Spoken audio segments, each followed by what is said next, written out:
ఒక్కసారి వర్గీకరణ జరిగి 4 సంవత్సరాలు అమలైన క్రమంలో 59 కులాలుగా గుర్తించి ఆనాటిది ఏబిసిడీలుగా వర్గీకరించడం జరిగింది. దళితుల్లోని 59 కులాలను.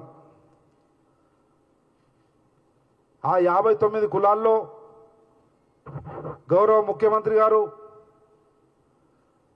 ఆనాడు తీసుకున్నటువంటి చారిత్రాత్మక నిర్ణయం వల్ల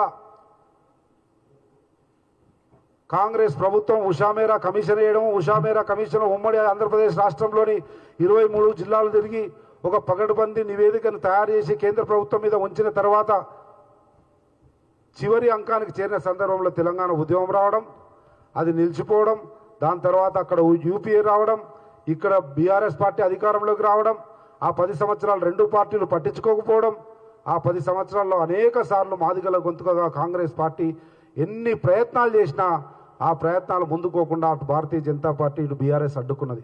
అదే సందర్భంలో ఇంతకుముందు చెప్పినా మళ్ళీ చెప్తా ఉన్నాం, కాంగ్రెస్ పార్టీ తరఫున ఉన్న ఆనాటి ఏకైక మాదిగ ఎమ్మెల్యేగా కాంగ్రెస్ పార్టీ అధికారికంగా నన్ను నీ హక్కుల కొరకు కాంగ్రెస్ పార్టీ విభజనకు వర్గీకరణకు కట్టుబడి ఉంది, ఉషామేరా కమిషన్ రిపోర్ట్ కూడా ఉంది కనుక దాన్ని అమలుపరచడానికి ఇక్కడ ఉన్నటువంటి బీఆర్ఎస్ పార్టీ ప్రభుత్వాన్ని తీసుకుపోయి కేంద్రంలో ఉన్న భారతీయ జనతా పార్టీ మీద ఒత్తిడి తీసుకొచ్చి చేసినటువంటి ప్రయత్నంలో భాగంగా కాంగ్రెస్ పార్టీ నన్ను ఆదేశిస్తే ఆ రోజు ఒక్క మాదిగ శాసనసభ్యుడిగా శాసనసభలో గొంతెత్తి మాదిగల ఆర్తనాదాలను గుండె చప్పుడును తెలియజేయడానికి ప్రయత్నం చేస్తే శాసనసభ సాక్షిగా ఎవరు కూడా ముందుకు రాలే.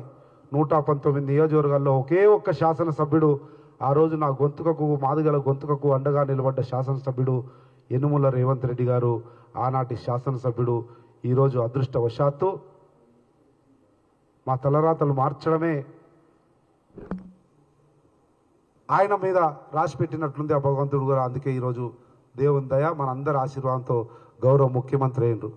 ఆనాడు మా గొంతుకకు అండగా నిలబడిన వారే ఈరోజు ముఖ్యమంత్రి అయ్యారు కనుక ముఖ్యమంత్రి అయిన ఇమీడియట్గా రెండు ప్రభుత్వాలు పట్టించుకోకపోయినా తప్పనిసరి పరిస్థితులలో మందకృష్ణ గారితో పాటు మేమందరం కూడా సుప్రీంకోర్టును ఆశ్రయిస్తే సుప్రీంకోర్టులో త్వరితగతిన కేసు పరిష్కారానికి ముందుకు పోతున్న సందర్భంలో అధికారంలోకి వచ్చినటువంటి కాంగ్రెస్ ప్రభుత్వం రేవంత్ రెడ్డి నాయకత్వంలో ప్రభుత్వ పరంగా వర్గీకరణ కొరకు సుప్రీంకోర్టులో ఇంప్లీడ్ అయినటువంటి రాష్ట్రం ఏదైనా ఉంది భారతదేశంలో 29 రాష్ట్రాల్లో ఒకే ఒక్క రాష్ట్రం, అది తెలంగాణ రాష్ట్రం. రేవంత్ రెడ్డి నాయకత్వంలోని ప్రభుత్వం ఇంప్లీడ్ అయ్యి అఫిడవిట్ ఇచ్చి వర్గీకరణ చేయాల్సిందే అని చెప్తేనే సుప్రీంకోర్టులో ఆ తీర్పు రావడం జరిగింది.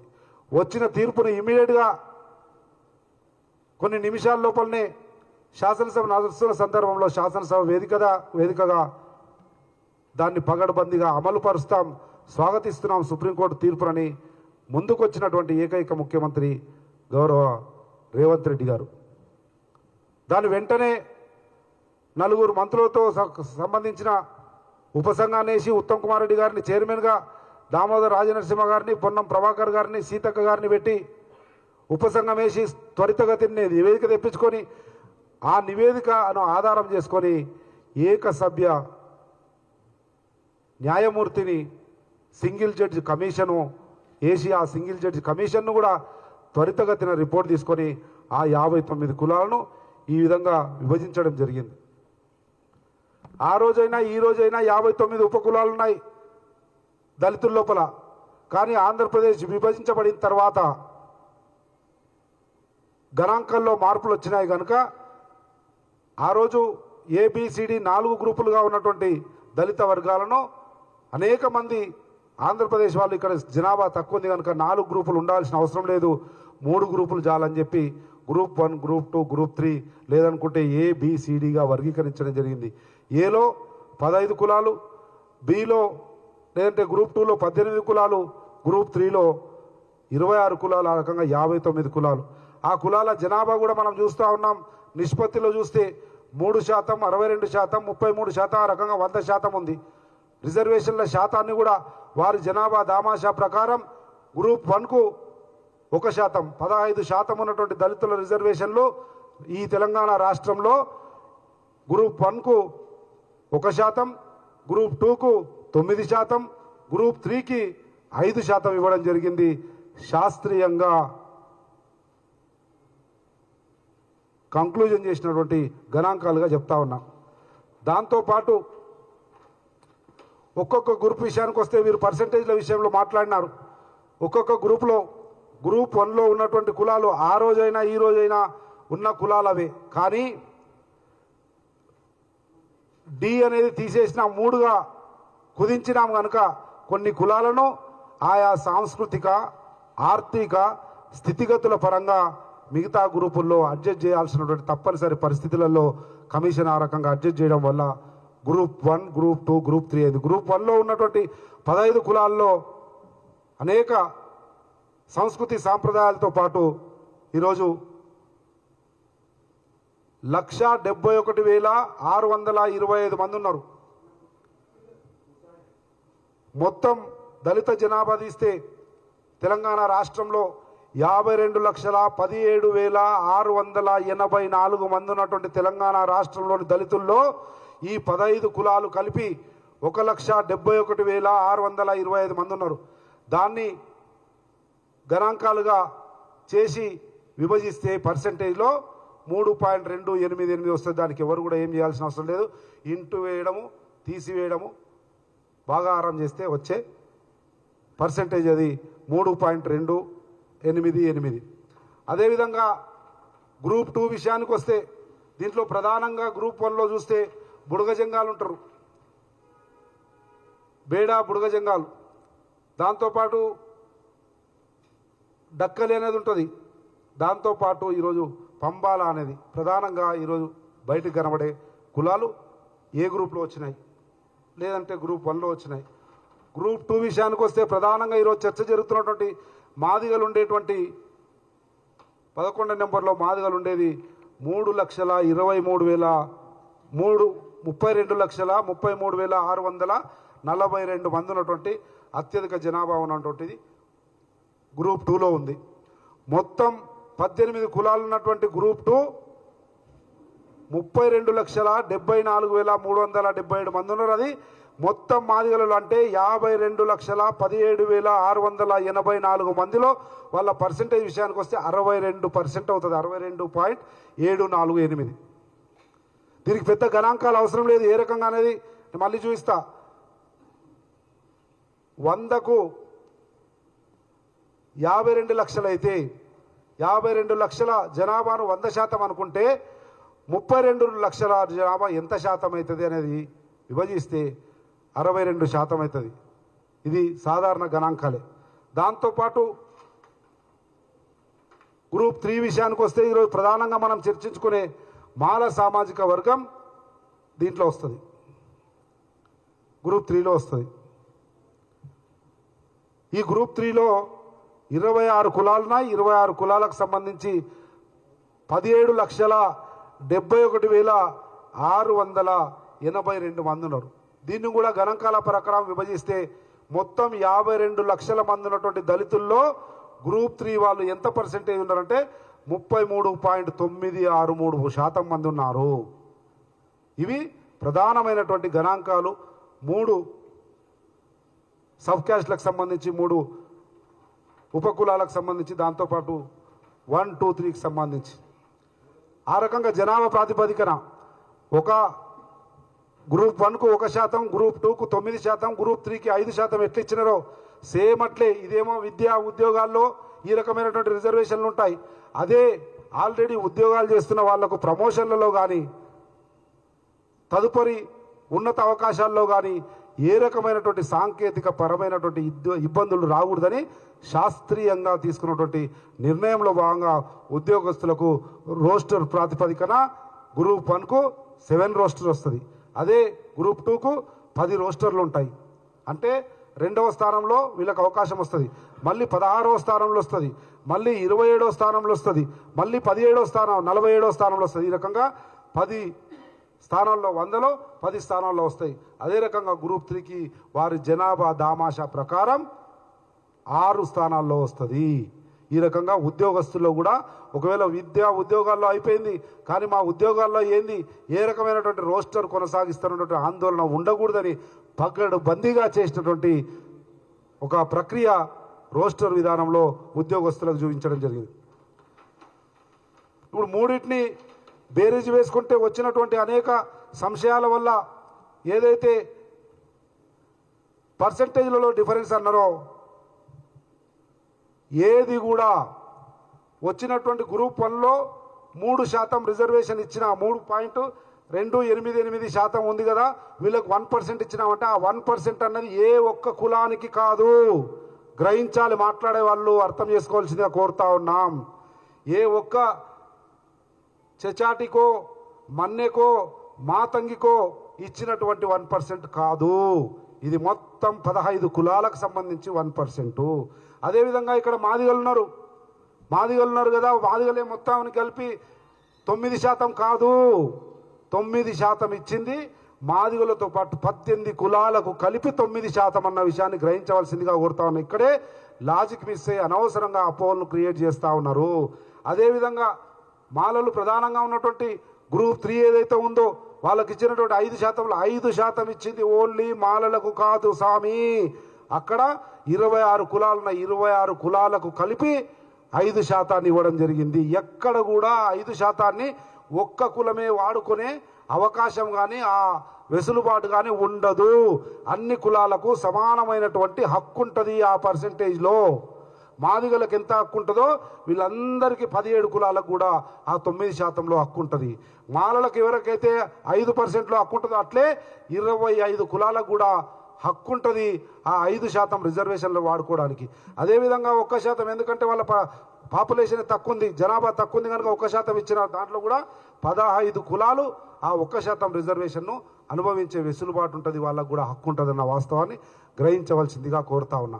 ఆ లెక్కన గణాంకాల విషయానికే వస్తే మందకృష్ణనే కావచ్చు, ఏమి ఇబ్బంది లేదు డైరెక్ట్ కూడా మాట్లాడడానికి. వాళ్ళు 15 లక్షల మంది ఉన్నారు మాలలు కనుక 5% ఇచ్చినారు కదా. మాదిగలు 32 లక్షలు ఉన్నారు కదా, 15 × 2 అంటే డబుల్ 30. కానీ మేము 32 ఉన్నాము అంటే డబుల్ 5కు 5 10 కాకుండా ఇంకా ఎక్కువ ఇవ్వాలి, 11 ఇవ్వాలి అంటాడు. ఇక్కడనే గ్రహించవలసింది కోరుతా ఉన్న యావత్ తెలంగాణ సమాజంలోని 62 లక్షల మంది దళితులు 2011 గణాంకాల ప్రకారం ఉన్నటువంటి 52 లక్షల మంది దళితులను కోరుతా ఉన్నా. 5% ఇచ్చింది మాలలకు కాదు, మాలలతో పాటు ఉన్నట్టు ఇంకా 25 కులాలకు కలిపి 17,71,000 మందికి కలిపి 5% ఇచ్చినాం. దాంట్లో మాలలు ఎంతండి?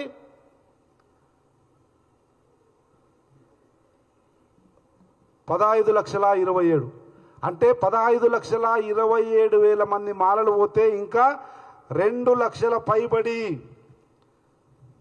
2 లక్షల పైబడి మాలలు కాకుండా మిగతా కులాల వారు ఉన్నారు. ఆ 5% వాడుకోవడానికి ఓన్లీ మాలలకు 5% కాదు. ఆ అపోలో ఉన్నారు 5% మాలలకు ఇచ్చేసిర్రు, మాకు మాత్రం 9 ఇచ్చిర్రు, మాలల కంటే మేము డబుల్ కంటే ఎక్కువ ఉన్నాం కదా. ఆ 5% అనేది that is not only for Malas, that is also for other 25 castes sub caste in group 3. ఆ రకంగా చూస్తే మాలలలో 15 లక్షలు వాళ్ళు ఉన్నారు అంటే 29.268% అవుతుంది. ప్లస్ 25 ఎంత ఉంటారు? 17,71,000 టోటల్ గ్రూప్ 3 జనాభా. కానీ మనం ఏం మాట్లాడుతూ ఉన్నాం? ఓన్లీ మాల అంటే 15 లక్షలు ప్లస్ 2,44,000 ఇది కలిపితే 5%. కానీ మనం ఏం అపోవాలన్నామో బయట మాట్లాడే వాళ్ళు ఓన్లీ మాలలకే ఇది 5% కదా అని అపోవలను కాదు. ఇంకా 2,44,000 మంది ఈ 5% రిజర్వేషన్ వాటాను కొరకు పోరాడే వాళ్ళు ఉన్న 2,44,000 మంది. అది అర్థం చేసుకోవాల్సిన అవసరం ఉంది. ఈ రకంగా ఆలోచన చేసిన ఒకవేళ మొత్తం 17.71కి పర్సెంటేజ్ ఆలోచన చేస్తే ఏమొస్తుంది? రిజర్వేషను 15కి అయితే 4.39 వస్తుంది. 15% ఓన్లీ మాలలకే ఒకవేళ రిజర్వేషన్ కల్పించాలంటే 4.39 వస్తుంది. ఈ 2,44,000 కలిసిండ్రు కనుక వాళ్ళది కలిపితే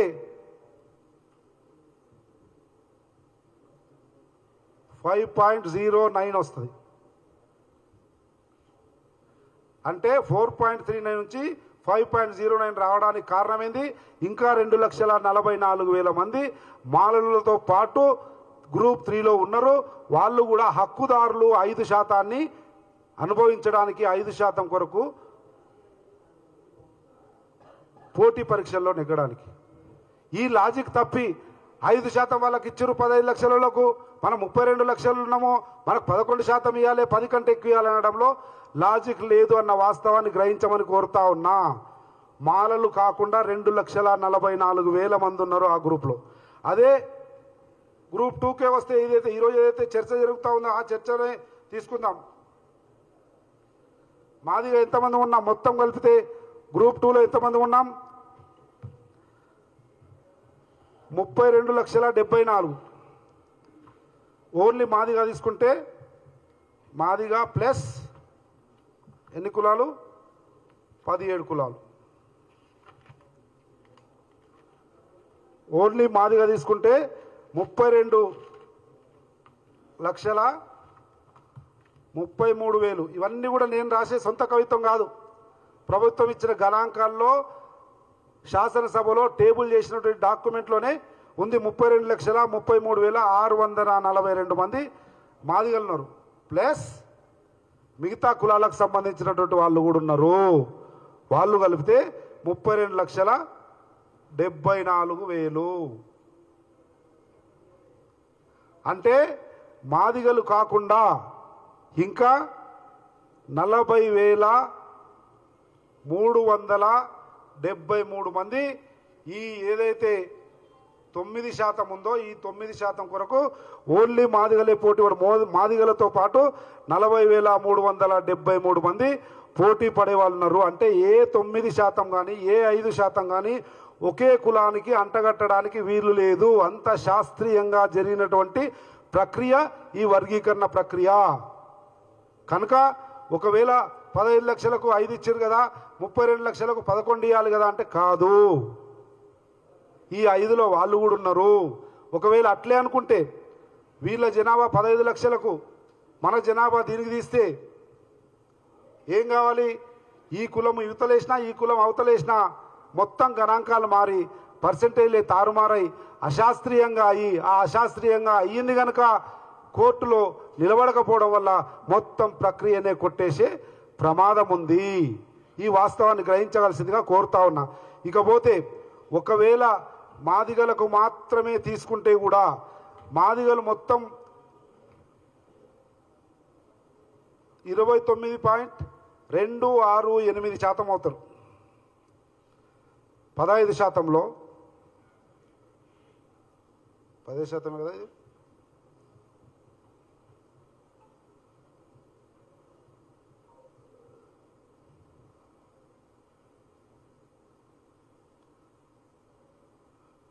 మొత్తం ప్రక్రియలో ఒకవేళ గణాంకాలు చేంజ్ అయితే ఇది మాలది ఓన్లీ మాల తీసుకుంటే వాళ్ళ పర్సెంటేజ్ ఇంత అవుతుంది. 33 కాకుండా 29 ఓన్లీ మాల తీసుకుంటే వాళ్ళకి ఇంత శాతం రావాల్సి వస్తుంది. ఇక్కడ చెప్పినాం అదే.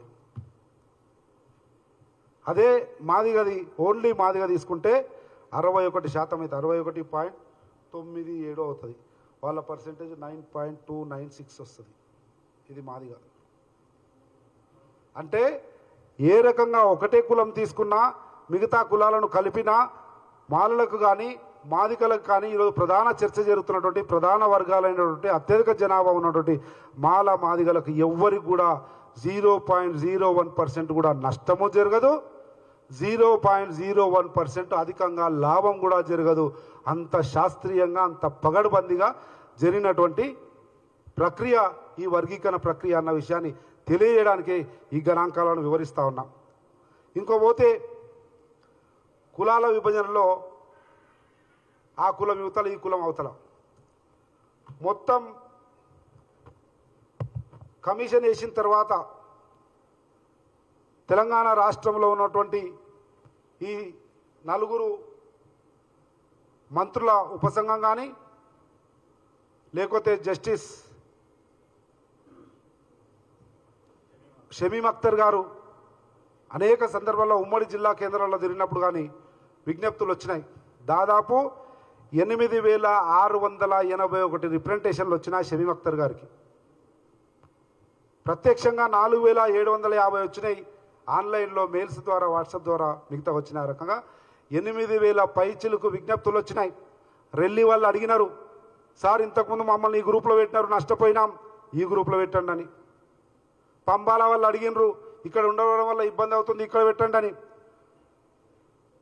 ఆ రకంగా బేగరి వాళ్ళు అడిగినరు, ఇంతకుముందు నష్టం జరిగింది, ఈ గ్రూప్ నుంచి ఈ గ్రూప్లో పెడితే మంచి. ఆ రకంగా దాదాపు 8,000 పైచిలకు విజ్ఞప్తులు వచ్చిన మేరకు ఆ విజ్ఞప్తులను క్రోడీకరించుకొని అక్కడ ఉన్న సంస్కృతి సాంప్రదాయాలు ఆర్థిక స్థితిగతులు ఆయా గ్రూపులకు మ్యాచ్ అవుతాయా లేదా చూసి శాస్త్రీయంగా చేసినటువంటి ఒక ప్రక్రియలో భాగంగా ఆ 4 ABCD గ్రూపుల నుంచి ఇప్పుడు కొత్తగా 3 గ్రూపులు అయినాయి కనుక 4ని 3గా కుదించడంలో భాగంగా కొన్ని కులాలను ఇంకో గ్రూప్లో కలపడం జరిగింది. అది కూడా భావ సారూప్యత ఉండాలి, సంస్కృతి సాంప్రదాయాలు సేమ్ ఉండాలి, ఆర్థిక స్థితిగతులు సేమ్ ఉండాలి, అవన్నీ చూసి ఏర్పాటు చేసింది తప్ప ఒక్కటి కూడా ఇంతకుముందు ఆ రోజు ఉన్నటువంటి ABCD 59 కులాలకు ఈ రోజు ఉన్నటువంటి ఈ 59 కులాలకు ఏమాత్రం మార్పు లేదు.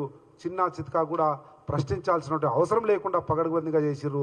దీంట్లో ఏదన్నా జరిగిందంటే 8,681 విజ్ఞప్తుల మేరకు వారి ఆలోచనకు వాళ్ళ మనోభావాలకు గణాంకాల్లో కానీ వారికి భవిష్యత్తులో కానీ ఇబ్బంది లేకుండా చేసినటువంటి కుదింపు 4 గ్రూపుల నుంచి 3 గ్రూపులు అన్న విషయాన్ని గుర్తు చేస్తా ఉన్నా. ఇకపోతే మాట్లాడుతూ దోషులు, ఆయన దోషి, ఈయన దోషి, దామోదరన్న దోషి, సీఎం రేవంత్ రెడ్డి గారు దోషి అన్నారు. ఎక్కడ దోషి? మన తలరాతలు మార్చినలను దోషి అనడం ఎంతవరకు సమంజసమని అడుగుతా ఉన్నాం. మన భవిష్యత్ తరాలను మంచి మార్గంలో తీసుకుపోవడానికి చేసినటువంటి ఒక పవిత్రమైనటువంటి యజ్ఞం లాంటి ప్రక్రియ ఎక్కడ కూడా తప్పు లేకుండా, ఎక్కడ కూడా ఒడిదుడుకులు లేకుండా, ఎక్కడ కూడా ప్రశ్నించే ఆస్కారం లేకుండా చేసినటువంటి ఈ మహత్తరమైన ప్రక్రియలో ఎవరు దోషులు, ఎందుకు దోషులు, ఎట్లా దోషులు అవుతారు? ఈరోజు నేను కూడా ఆయా వర్గాల నుంచి వచ్చిన వాడిగా గౌరవ ముఖ్యమంత్రి గారికి కానీ, సబ్ కమిటీ చైర్మన్ అయినటువంటి ఉత్తమ్ కుమార్ రెడ్డి గారికి కానీ, దామోదర్ రాజనరసింహ గారికి కానీ, పొన్నం ప్రభాకర్ గారికి కానీ, సీతక్క గారికి కానీ, అదేవిధంగా సింగిల్ జడ్జి అయినటువంటి షమీమ్ అఖ్తర్ గారు ఏవైతున్నారో వారు కూడా హృదయపూర్వకంగా చేతులెత్తి 62 లక్షల మంది ఈరోజు ఉన్నటువంటి దళితుల పక్షాన హృదయపూర్వకంగా ధన్యవాదాలు, కృతజ్ఞతలు, అభినందనలు తెలియజేస్తా ఉన్నా. కానీ రాజకీయాలకు వేరే వాళ్ళు నీడలో ఉండి ఆ మైకంలో మాట్లాడడం వల్లనో ఎవరైనా కావచ్చు ఈ రకంగా ఒక పవిత్ర కార్యక్రమంలో భాగస్వామి మన తరతరాల తలరాతలను మార్చడానికి చేసినటువంటి ప్రక్రియలో భాగస్వాములైన వాళ్ళను విమర్శించి అనవసరంగా అగౌరవ పాల్గొవడము లేకపోతే ఈ పవిత్ర కార్యక్రమానికి కలంకం రావడానికి ప్రయత్నం చేయకండి. 0.01% కూడా ఎవ్వరికీ ఎక్కువగా లబ్ధి చేకూరింది లేదు, 0.01% కూడా ఎవ్వరికి నష్టం జరిగింది లేదు అన్న వాస్తవాన్ని మరొకసారి గుర్తు చేస్తా ఉన్నా. మెయిన్ లాజిక్ ఒకటే, వాళ్ళకి 5 ఎట్లా మనకు 9 ఎట్లా ఎక్కువ వాళ్ళగా తప్పది. 5 వాళ్ళొక్కరికి కాదు, జనాభా దామాషా ప్రకారం ఇచ్చిన అట్లా అనుకుంటే మాదిగల కాకుండా 9% అనుభవించడంలో ఓన్లీ 40,373 మంది మాత్రమే పోటీ పడతా ఉన్నారు గ్రూప్ 2లో మాదిగల హక్కుల కొరకు. అందుకే 9% వచ్చింది. అదే మాలల విషయానికి వస్తే మాలలతో పాటు ఆ 5% రిజర్వేషన్ అనుభవించడానికి 2,44,000 మంది పోటీ పడతా ఉన్నారు ఆ 5% హక్కు కొరకు. ఈ రకమైనటువంటి వాస్తవాలను గ్రహించవలసిందిగా యావత్ తెలంగాణ సమాజంలో నుంచి ఏ బిడ్డ కూడా 59 కులాల్లోని ఏ బిడ్డ కూడా అనుమానానికి కానీ ఆందోళన కానీ చెందాల్సిన అవసరం లేదు. రేవంత్ రెడ్డి గారు బతుకున్నంత కాలం, కాంగ్రెస్ పార్టీ ఉన్నంత కాలం, సామాజిక న్యాయానికి, అంబేద్కర్ స్ఫూర్తికి, ప్రజాస్వామ్య రాజ్యాంగబద్ధ విలువలకు కట్టుబడిన కాంగ్రెస్ పార్టీ ఉన్నంత వరకు గుండె మీద చేసుకొని మీరు పిల్లలను భవిష్యత్తుకు తయారు చేయండి. పిల్లలు, యువకులు, విద్యావంతులు, మేధావులందరూ కూడా విజ్ఞప్తి చేస్తూ ఉన్నాం. ఎవరైనా ఎక్కడైనా ఈరోజు ఛాలెంజ్ చేస్తా ఉన్న కాంగ్రెస్ పార్టీ వేదికగా ఒక మాదిగ బిడ్డగా జరిగినటువంటి ఈ ప్రక్రియలో, శాస్త్రీయంగా జరిగిన ఈ ప్రక్రియలో ఏ చిన్న పొరపాటు చూపించినా, ఏ సవాలుకైనా సిద్ధంగా ఉన్నాం. పవిత్రమైన కార్యక్రమాన్ని దయచేసి విమర్శల పాలు చేసి కలంకం తీసుకురాకండి.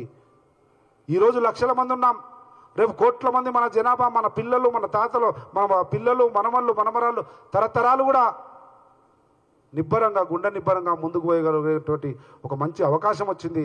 దాన్ని సద్వినియోగం చేసుకుందాం, కానీ ఎటువంటి అపోహలకు పోకండి అని చెప్పి మరొకసారి మీడియా మిత్రుల ద్వారా యావత్ తెలంగాణ సమాజానికి, మరీ ముఖ్యంగా 52 లక్షల మంది గణాంకాలతో కూడిన 62 లక్షల మంది జీవితాలకు సంబంధించినటువంటి వాళ్ళందరూ కూడా విజ్ఞప్తి చేస్తూ సెలవు తీసుకుంటా ఉన్నా. థ్యాంక్ యూ, నమస్తే.